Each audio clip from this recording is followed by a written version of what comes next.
আসসালামু আলাইকুম ভিউয়ার্স। তো আজকে সকাল সকাল গেছিলাম জমিতে ঘাস কাটার জন্য। তো গতকালকে থেকেই বৃষ্টি হইতেছিল, তো গতকাল বিকেল বেলা আমি গরুর জন্য ঘাস আনতে পারি নাই, কারণ আমি আজকে যেটা খাওয়াবো গরুকে সেই ঘাসটা গতকালই কেটে রাখি। তো যেহেতু কাটা হয় নাই, তাই আজকে সকালে গেছিলাম ঘাস কাটার জন্য।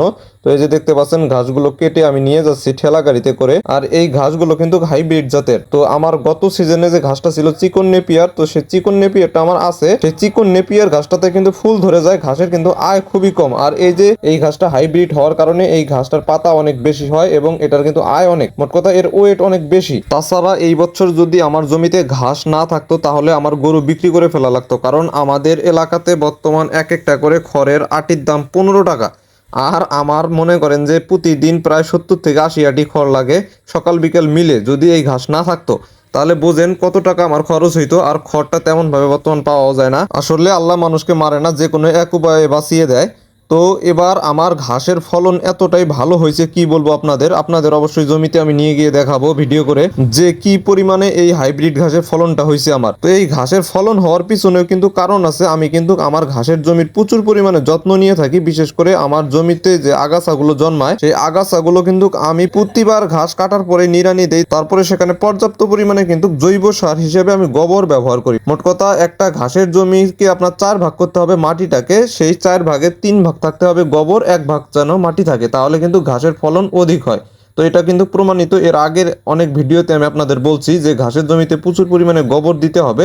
যতই আপনি রাসায়নিক সার ব্যবহার করেন না কেন, যদি গোবরটা পর্যাপ্ত পরিমাণে ব্যবহার করা যায় তাহলে কিন্তু ঘাসের ফলন অনেকাংশেই বেশি হয়। তো যাই হোক, সকাল সকাল ঘাসগুলো নিয়ে আসলাম। এখন ঘাসগুলো কেটে গরুকে খাবার দিতে হবে, তারপরে গরুর আবার দুধ দহন করতে হবে। তো যাই হোক, এই যে দেখতে পাচ্ছেন আমার গরুগুলোর গ্রোথ কিন্তু অনেক ভালো। মোট কথা আমার গরুগুলো যে কাঁচা ঘাস খায়, তো আমি কিন্তু গরুকে কাঁচা ঘাস একবেলা দেই। সকালে যদি দেই তাহলে বিকেলে শুকনো খড় দেই, আবার যদি কোনোদিন বিকেলে দেই তাহলে সকালবেলা আমি শুকনো খড় দিই। গরুগুলোকে এইভাবেই নিয়ম করে খাওয়াই। আমি কিন্তু গরুকে ফিড খুবই কম খাওয়াই, সামান্য পরিমাণে রেডি যে ফিডটা সেটা অনেকে ভুসি টুসি খাওয়াই, আমি আমার গরুকে ভুসি তেমন খাওয়াই না।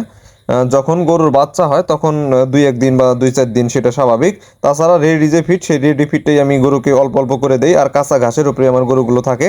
তো কাঁচা ঘাস খাওয়ানোর ফলে আমার গরুগুলো অনেক ভালো আছে।